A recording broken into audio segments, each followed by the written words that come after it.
It might be a little premature, and I understand this is only administratively slow, but I want to give a special acknowledgement and congratulations to Roland, who is up here doing announcements right now. He has finished his PhD, so he is now Dr. Theis.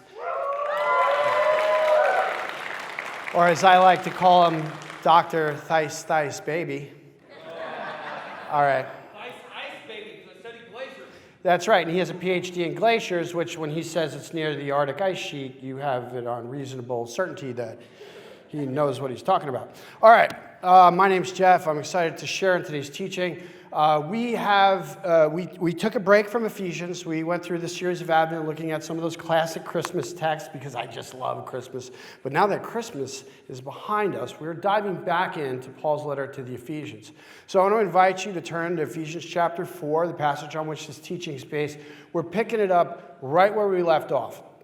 Now, you can divide Paul's letter to the church at Ephesus in a number of ways. But if you were to split it down the middle, that's right where we took the break.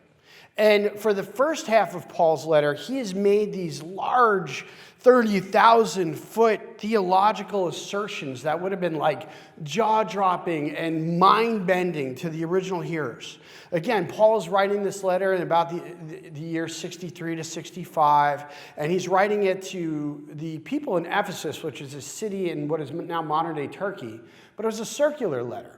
So it would have been circulated around to all the other churches. They would have read it, perhaps copied it, and then passed it along. And so Paul is writing to the very first Christians. Now, if you've read the book of Acts and you see how the church kind of grows and spreads, you know that the church initially, at least, was comprised of Jewish converts. These were people who lived in and around Jerusalem, who were there at the day of Pentecost. And, 3,000 people are added to their number. And so the first Christians were people who were ethnically and culturally Jewish. But very quickly, the Christian story exceeded those boundaries, and Greco-Roman people started coming to faith. And now Paul is writing to Ephesus and the other surrounding. They were culturally Greco-Roman. Now, there's a lot of evidence in the text, and we've looked at this, to indicate that there were Jewish converts to Christianity and now also Greco-Roman people who had converted to Christianity, and those groups were now trying to form a church and a community that Paul describes in here as a family. So his whole MO in writing, all right, kind of give you a 30,000-foot view of what Paul is doing here in Ephesians. His whole MO is describing to people who had never most of the New Testament had not been written. They had not received the exposition of the gospel like we have it in all the books of our New Testament. They're hearing it for the first time. And he's saying all along, the first half of the book is these huge, huge assertions like you've been predestined. And you've been adopted as sons and daughters. And Jesus Christ was a redemption or propitiation, sometimes it's called. He's a payment for sins. And so this would have been radical. This was at variance to every other tradition, every other, you can look at the pantheon of Greco-Roman gods or the way that the Jews for centuries had worshiped God through the Old Testament by keeping the commands. This was something totally different. And now he's saying, this is the division point in the book, in light of that, now you're going to live a different way. And as a pastor and a preacher, I've been looking forward to this. Sometimes when you're preaching on these big 30,000-foot heaven's eye view, these large theological truths like the atonement or like adoption or something like that, you got to work a little bit hard to show how is it relevant. Paul gets into the nitty-gritty. He gets in right here, and he's saying, in light of everything, this then is how you're supposed to live. Now, today is what day? Today is January 4th, okay? Statistically speaking, by now, a good number of you have failed at your New Year's resolutions. Did you? Yeah. And this is a very appropriate message for the beginning of the year. Because it's in our culture, but there's something about the first of the year where we try to resolve ourselves. We try to say this year is going to be different. This year, I'm not going to do that thing that I always do. This year, I'm actually going to do these things that I know I should do, but I don't. This is going to be the year. And what inevitably happens, and there's fascinating statistics on this if you look it up, most people, they don't make it. And it's shocking. It's like 72 hours. Most people have already broken their New Year's resolutions. The fundamental reason why it's so hard to change is because we tend to focus on externalities. Like, oh, there's this thing, like I'm not going to eat sugar. That's the behavior. There is something underneath that. There is a condition of the heart, a condition of the soul, and dare I even say a place where we find our identity that feeds into all these external behaviors, whether it's losing weight or exercising more or being more diligent and saving or working harder or getting the promotion, whatever your picadillo is. Those are the end results of a deeper condition of the heart, and this is why it's so hard to change. I have a functioning hypothesis, and if you've been in leadership for any length of time, you might have, or a professional maybe out there in the world, you might have come to the same conclusion. People don't really change. You'll get somebody and you think, oh wow, there's so much potential in this individual, and I could see who they could possibly become. And time again, over my career in the military and in the marketplace and even in church, I have found like people don't really change. So how is it that we do change? Because the Christian life is all about change, right? God takes you where you are, but he won't leave you where you are. Everything Paul is articulating in the text that we're about to read gives us the whole foundation and the premise for how we grow spiritually. So let's take a look. We're going to be in Ephesians chapter 4, verse 20. I got to put my glasses on. I'll tell you what verse it is. Verse 25. I was going to get the Bible with the bigger print, so I didn't need these, but it was like this big. It would have been awkward here. All right, so verse 25 through 5:7, okay? 4:25 says, "Therefore, each of you must put off falsehood and speak truthfully to your neighbor, for we are all members of one body. In your anger, do not sin. Do not let the sun go down while you're still angry. And do not give the devil a foothold. Anyone who has been stealing must steal no longer, but must work, doing something useful with their own hands, that they may have something to share with those in need. Do not let any unwholesome talk come out of your mouths, but only what is helpful for building others up according to their needs, that it may benefit those who listen. And do not grieve the Holy Spirit of God, with whom you were sealed for the day of redemption. Get rid of all bitterness, rage, and anger, brawling, and slander, along with every form of malice. Be kind and compassionate to one another, forgiving each other, just as Christ God forgave you. Follow God's example, therefore, as dearly loved children, and walk in the way of love, just as Christ loved us and gave himself up for us as a fragrant offering and sacrifice to God. But among you, there must not be even a hint of sexual immorality, or any kind of impurity, or of greed, because these are improper for God's holy people. Nor should there be obscenity, foolish talk, or coarse joking, which are out of place, but rather thanksgiving. For of this you can be sure, no immoral, impure, or greedy person, such a person is an idolater, has any inheritance in the kingdom of Christ and of God. Let no one deceive you with empty words, for because of such thing God's wrath has come on those who are disobedient. Therefore, do not be partners with them." And this is the word of the Lord. Paul is, again, he's talking to a relatively new movement. He's talking to people who they'd heard the gospel, they've given their lives to Christ, and now they have radically different traditions and different social classes and different genders, all trying to form a community. And what Paul is doing right here is he's giving them the foundation for how a Christian grows spiritually. And as I teach through Ephesians, and really, I can make the case of the whole Bible, but in particular, what Paul is saying here, it blows my mind how this isn't fallen out of fashion, how this is astoundingly relevant, even now today for us, especially this time of year. We're all trying to change. We're all trying to undertake something new, stop doing something, start doing something. And so Paul shows us something radical here. He shows us, I got 3 S's, the source, the shape, and the strength. The source. The basis for change in Paul's metric is grace and not effort. That's very important. I want to point out some stuff. This is going to get a little nerdy, and I'm going to see if I can make it digestible for everybody. If you were here for the first half of the Ephesians series, towards the end, we got to the preceding text, which is in verses 22 through 24. In verse 25, where we started, Paul says, "Therefore, each one of you must put off falsehood and speak truthfully." And then he goes on to this whole list of moral and ethical behaviors.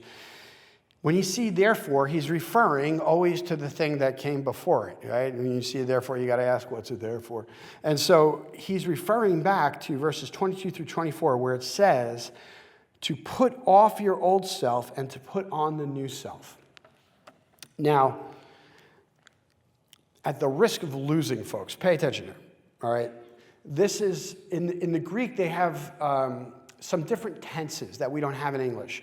In the original language, this would have been absolutely glaring. You couldn't read this without being struck by the intentional conflict that Paul is creating using essentially grammar. So those terms, put off your old self, put on the new self, that sounds like a thing that you have to do, right? Wake up on a Monday morning, oh, gotta put on my new self. They are written, however, in the aorist tense, which is something that you'll only see in ancient Greek. And the aorist tense refers to a past fully completed action. Like on August 10th, 2002, I got married, all right? That would be in Greek, that would be the aorist tense. It refers to a past completed action. I remember the date. Tell my wife I remember the date. When Paul says, therefore, live in such a way, he is referring back to everything he has said up until this point, which culminates in the statement, you're going to put off your old self and put on the new self. These are not things to aspire to. It's not a punch list that you get on a Monday morning. Yeah, I'm getting ready for the week. I got to put off the old self. These refer, they're the aorist tense, past completed action. This is something that has already been done. You have already. If you have put your faith in Christ, if his blood has cleansed you and eliminated the distance that you've always sensed you had between you and God, this kind of chasm that is created by our sin and all our bad decisions, if that has been taken care of, if you have put off the old self, you have been redeemed, the Spirit of God, the Holy Spirit of God has now taken up residence in you. You have already put off the old self. And what's more is, the put on the new self, this is also in that same tense. You have already put on the new self. You're new. You're not the old you. You have been, the Bible calls it in places, born again. You're completely new. Paul is saying, it's been done. You've already been redeemed. You've already been saved. That's already happened. The old self, the old you is dead. There is now a new creation that is born and is growing now in the image of Jesus. And you have already put on the new self. That's already you. That's who you are. And so now Paul says, therefore, in light of that, here's some things that you're going to endeavor to either do or do not do.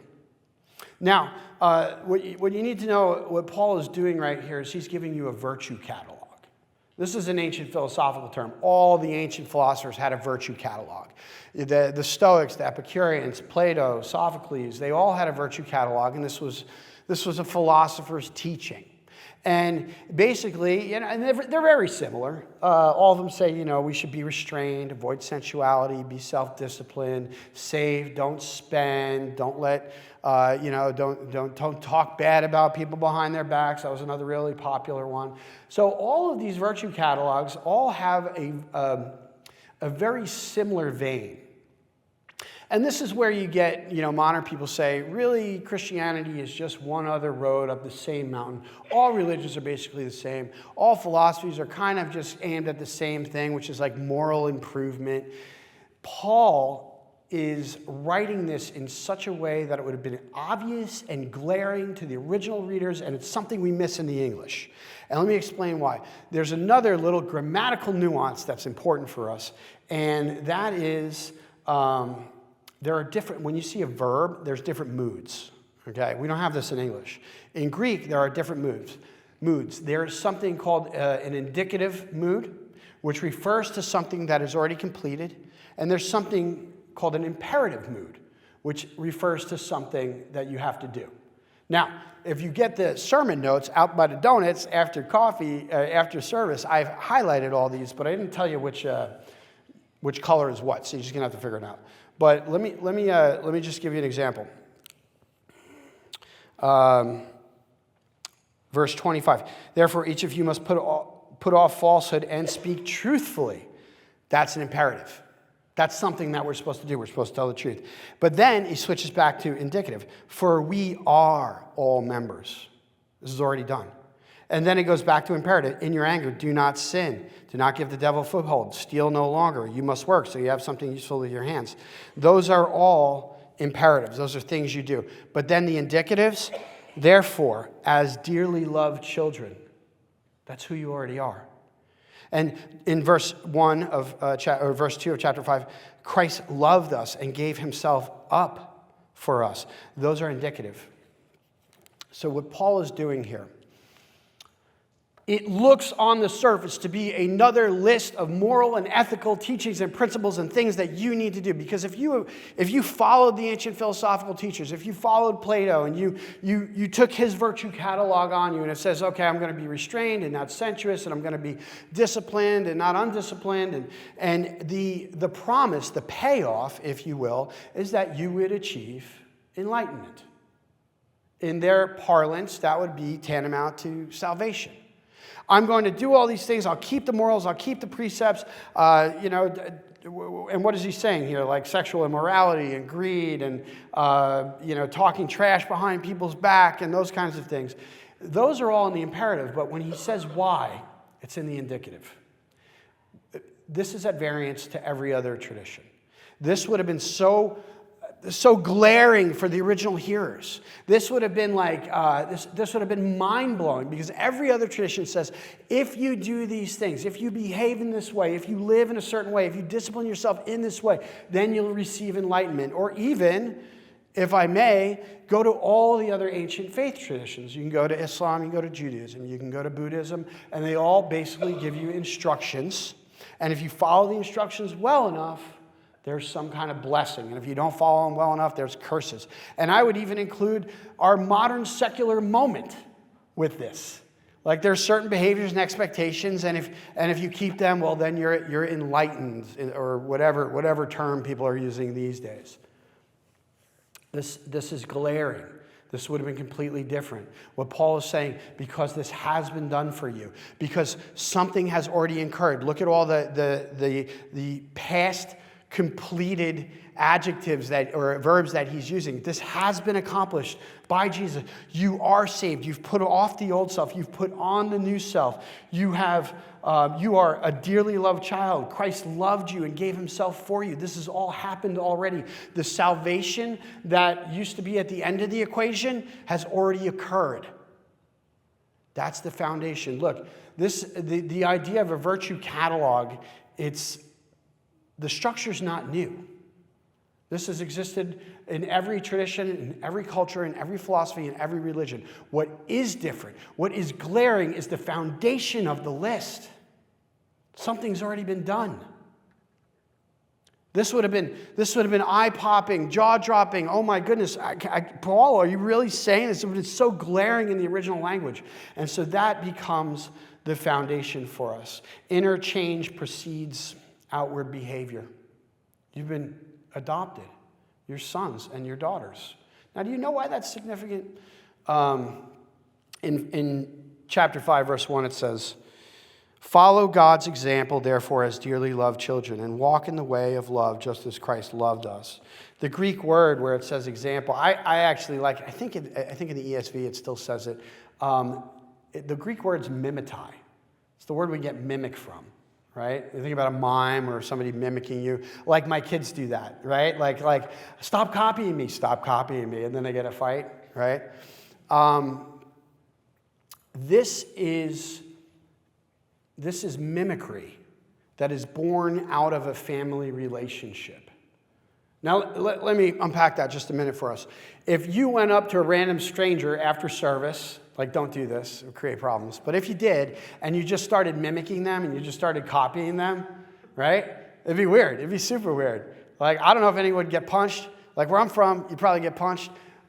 That'd be out of place, right? However, when children mimic their parents, it's not weird at all. We expect it, right?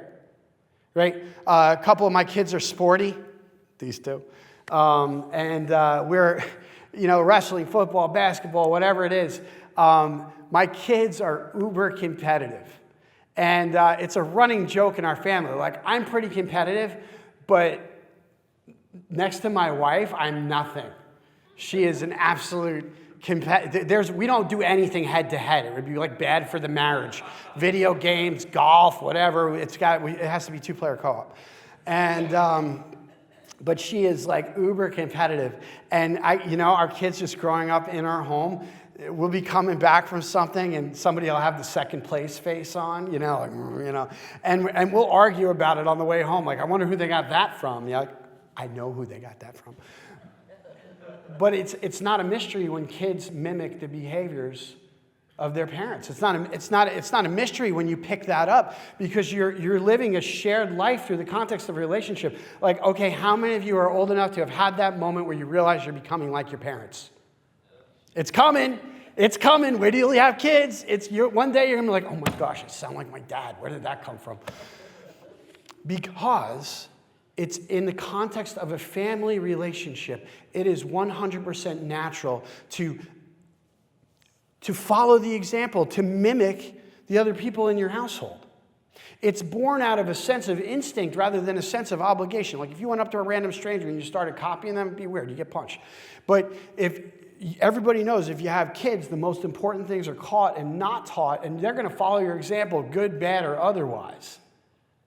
And it happens through the context of a relationship. It's identity-based. And so when Paul says here, follow God's example, therefore, as dearly loved children, if you've been trying to change, and sadly, I think a lot of people, this is how they regard Christianity. They think, oh, this is just... I saw Joe Rogan's going to church, pray for Joe Rogan, but he's like, it works. These people are happy, And so for a lot of folks coming in from the outside, they reduce it to a set of externalities. I'm trying to be nicer.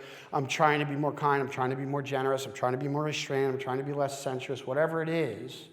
But they have, what they don't recognize yet is that's just surface level. That's just the outcome of something much larger, which is the state of their soul, the condition of their soul. What Paul is saying here is Jesus didn't come to make us better. He came to make us new. I love C.S. Lewis has a place where he sums it up better than I could. He says, God became man to turn creatures into sons, not simply to produce better men of the old kind, but to produce a new kind of man. Not like teaching a horse to jump better, but like teaching a horse, or like turning a horse into a winged creature. This is what Paul means by putting off the old self and putting on the new self. It means that in Christ, you're a new creation. Your psychological and spiritual and existential foundations all of a sudden are different. They're changed. And so and because we have now been adopted as sons and daughters, you can enter into a personal relationship with God through Jesus. And what does it say at the beginning of 5? It says, follow God's example, therefore, as dearly loved children, and walk in the way of love, just as Christ loved us. You have now an example. Your big brother, Jesus. When we baptize people, this is why when we baptize them, I say, I now baptize you, my brother or my sister, because you are now in the family of God. You have an access to Jesus. You can be transparent before God because of Jesus. God is not out there hurling lightning bolts, such as the caricature might be, but he loves you.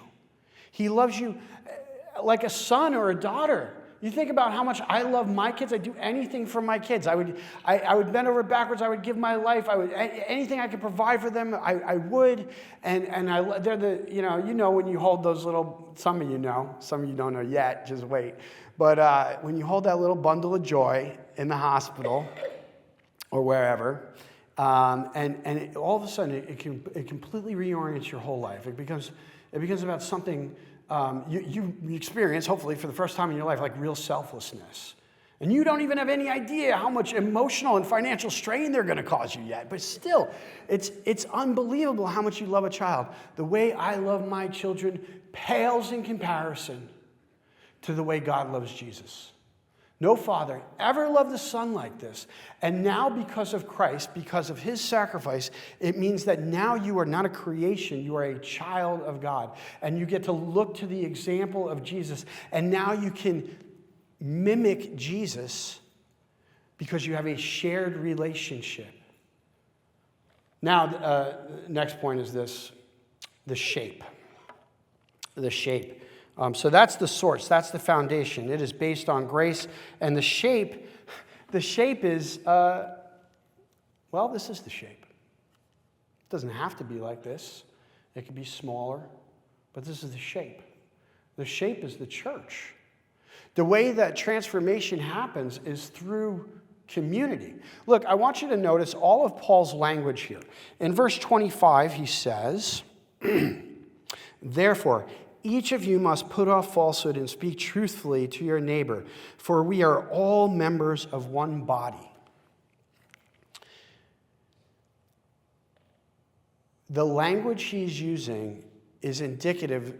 It's indicative of community. These are all things that happen in the context of community, and not just any community, Christian community. A community, a group, a family of people that have Jesus at the center. And it is, I'm going to make kind of a, definitive statement. It's impossible outside of it. And let me show you why. All right? Look at,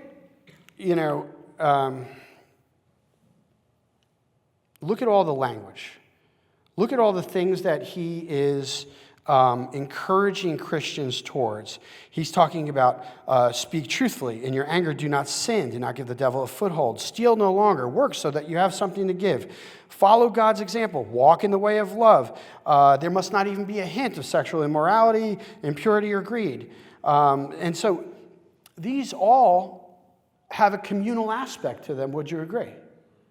Right? The Christian community is the foundation. In Paul's metric, the Christian community is the foundation for the place where this change gets worked out.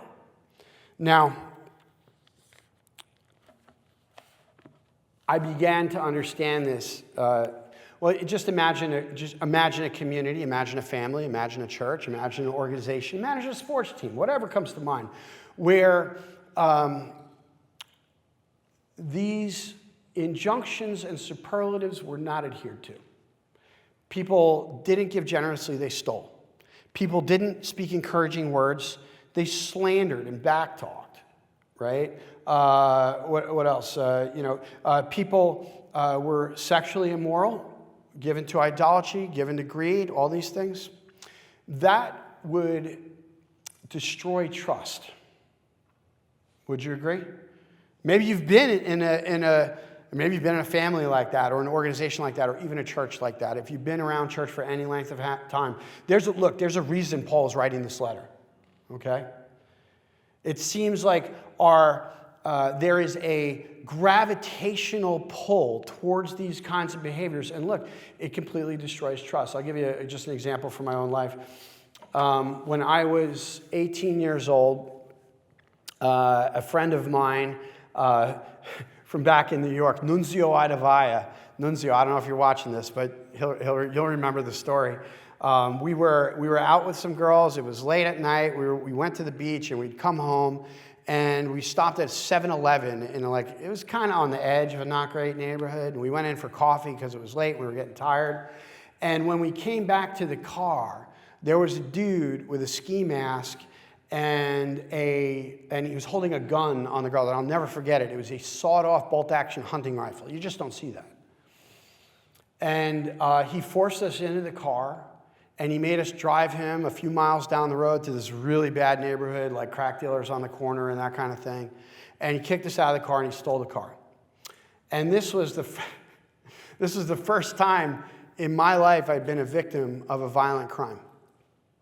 And I got to tell you, for weeks and months and years afterward, I regarded people differently. I would look over my shoulder. I would avoid certain circumstances. I would look suspiciously on certain individuals because I had had that experience. Because it destroys trust. Now, maybe this isn't, well, I'm looking out at you. Maybe some of you carjacking is the issue. But what Paul goes on to say gets all of us. He goes on, he says,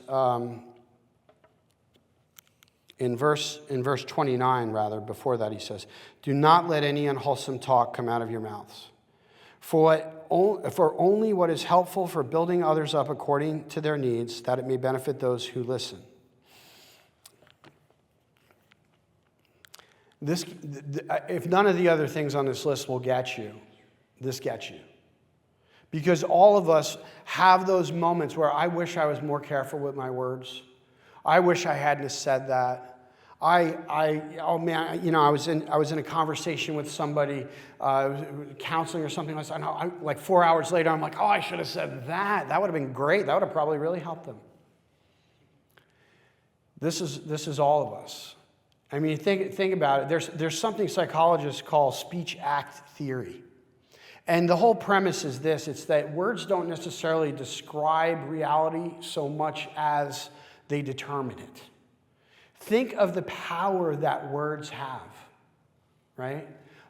You can say, I forgive you, and it restores the relationship.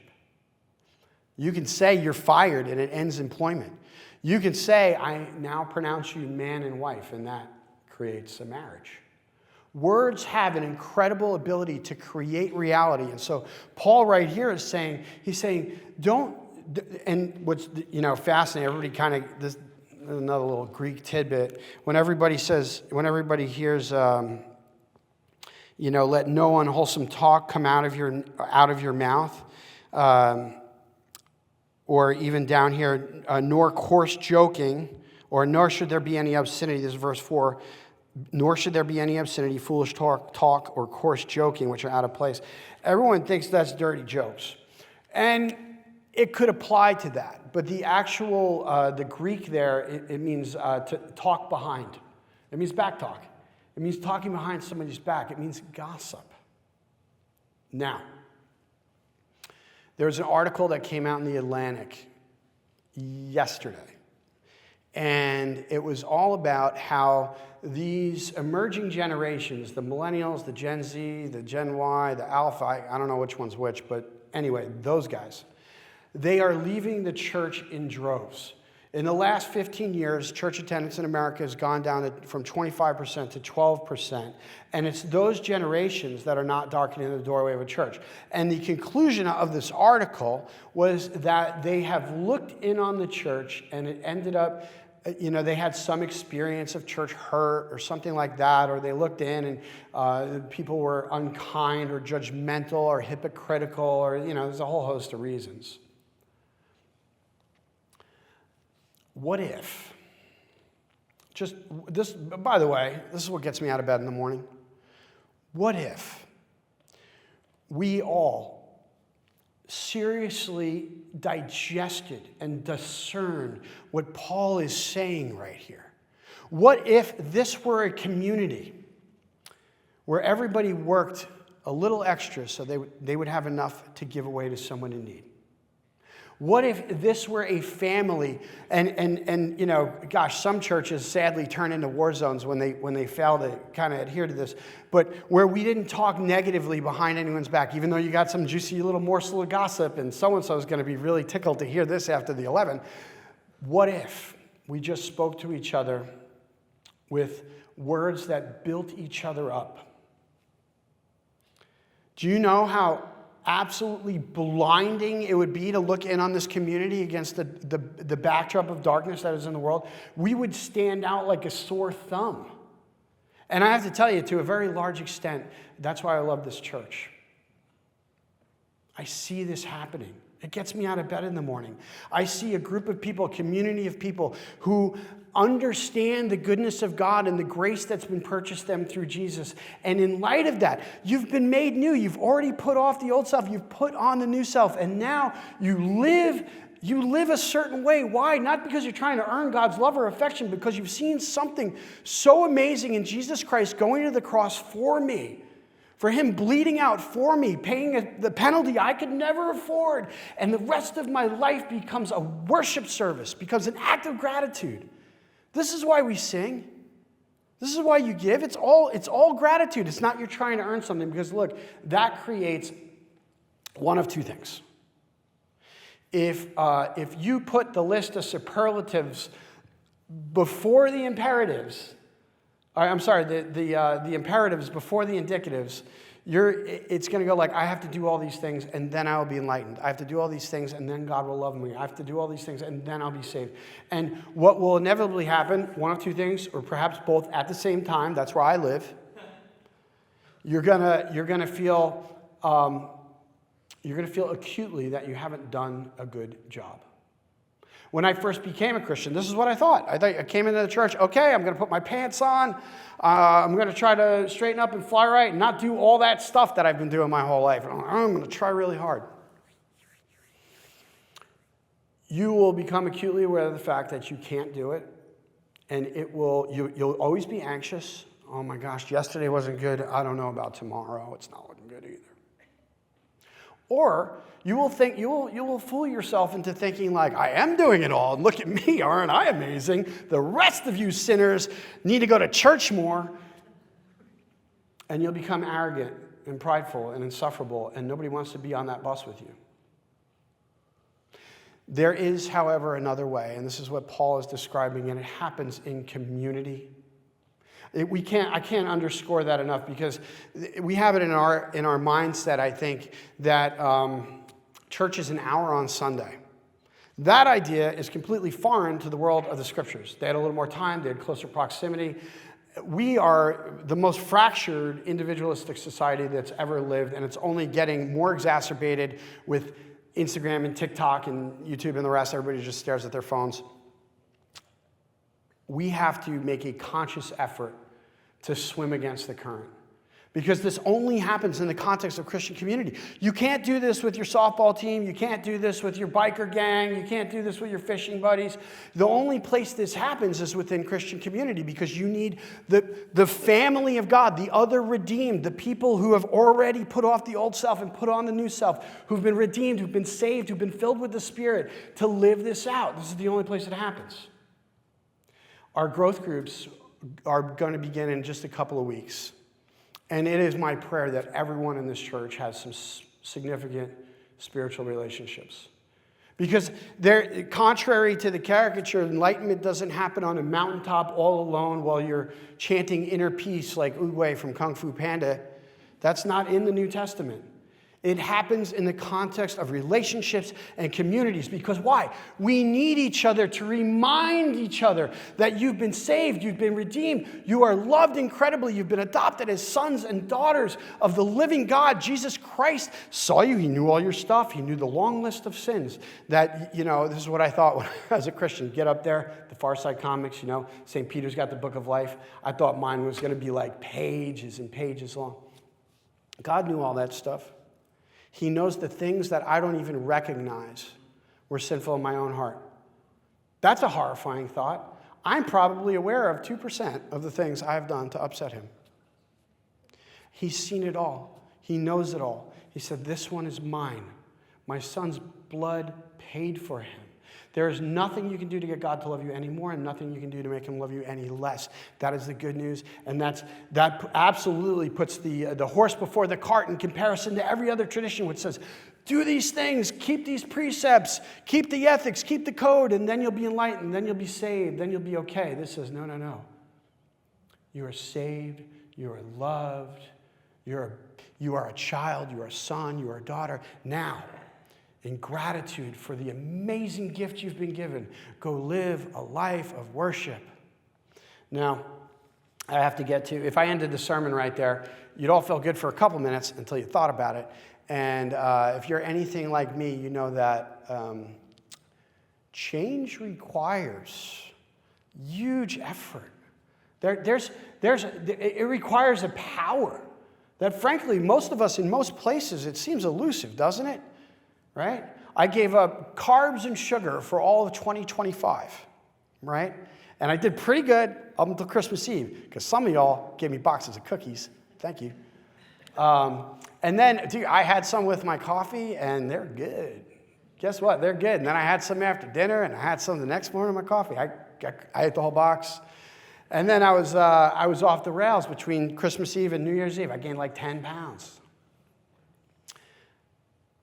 It is hard. It is hard to have any kind of lasting or enduring change. Where are you going to get the strength? Well, let's look at verse 432, where it says, "Be kind and compassionate to one another, forgiving each other, just as Christ God forgave you." What Paul is saying here is that it would be pretty hard to do if we didn't have an example. And yet there we have Jesus. And if you remember, when he is being crucified, he's praying for the people who are torturing and killing him. You know, I don't think I would have the chops for that. I don't think I would have that kind of mercy and grace in my heart, but Jesus did. He prays for the people who are killing him.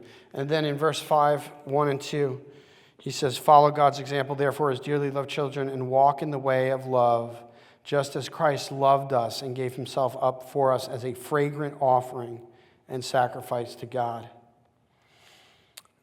That term, fragrant offering, it means it's pleasing. It pleased God to crush Jesus. It pleased him. Remember I said no father ever loved a son like this?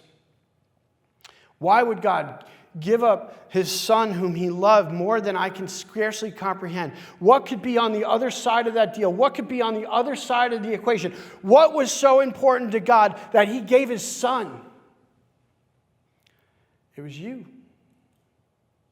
It was you. If you're a believer, Jesus suffered 1 billion hells just for you. You were worth it. He knew all the stupid stuff you were going to do. He knew all the countless ways you would let him down. And he still loved you. Because look, when you are a child, your love is unconditional, right, for your children. My kids can mess up time and time again. I'll be disappointed. I'll be furious at times. But it doesn't change the way I love them. You know what it does? It makes me love them more in those moments. That's how much God loved you. He gave the thing that was the most precious to him in the universe so that you could be redeemed, you could be cleansed of your sin, not the recipient of God's wrath. Everybody's wrath. Oh, it's angry God. What is wrath? Wrath is God's measured justice against sin. It's not like my wrath where I fly off the handle and I get mad and I yell and occasionally throw things. No. This is God's measured justice against sin. And all of us deserved it. But it landed on Jesus, so it would never land on us. And when that fills your soul, when that electrifies you, when that causes your heart to skip a beat, and you think about it, you can spend the rest of your life thinking about it. And when it finally dawns on you, you think, yes, I have been redeemed, but at a price. I have been called a child because he was forsaken. And just like Jesus forgave the worst in other people, now that's going to be a resource for me because he forgave me at my worst. So now I can offer that forgiveness to the people in my life. And I'm going to do my best to be restrained in my speech and disciplined in my thought and not steal or not be sexually immoral or not be drunk or the rest of the injunctions in here, not to earn God's love because he's already given it. When you realize how much Jesus gave, how much it cost God to see you set free, You know, Martin Luther said, we carry his very nails in our pockets. When you come to see that, it reorients your soul. Your foundations change. And then you can follow Jesus, not because you're trying to earn God's love, but out of a realization that he has already given it. This concludes the teaching of God's word.